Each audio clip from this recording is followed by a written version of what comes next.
पुण्यामधील निर्भय बनो कार्यक्रमामध्ये जात असताना ज्येष्ठ पत्रकार निखिल वागळे यांच्यावर हल्ला झाला आणि वागळे ज्या गाडीमधून प्रवास करत होते त्या गाडीवर दगडफेक करण्यात आली आणि शाई देखील फेकण्यात आली। हा हल्ला भाजप कार्यकर्त्यांनी केला असा आरोप निखिल वागळेंनी केलाय। मागील काही दिवसांपूर्वी निखिल वागळे यांनी देशाचे पंतप्रधान नरेंद्र मोदी आणि भारत रत्न लालकृष्ण अडवाणी यांच्याविषयी आक्षेपार्ह ट्विट केलं। वागळेंचा पुण्यामधील कार्यक्रम उधळून लावू असा इशारा भाजपकडून देण्यात आलेला होता। कार्यक्रम सुरू होण्याआधी देखील भाजप कार्यकर्ते आणि महाविकास आघाडीच्या कार्यकर्त्यांमध्ये ते आमने सामने आले आणि काही वेळानं जेव्हा वागळे हे कार्यक्रमस्थळी जाण्यासाठी निघाले तेव्हा त्यांच्या कारवर हल्ला झालाय।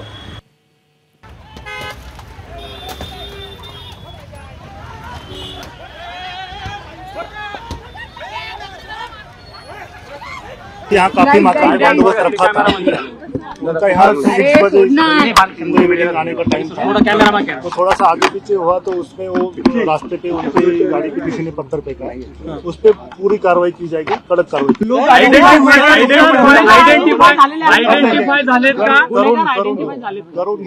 करून घेऊ। भाजपचे पदाधिकारी आहेत, कोणी जरी असलं त्याच्यावर कारवाई केली जाईल।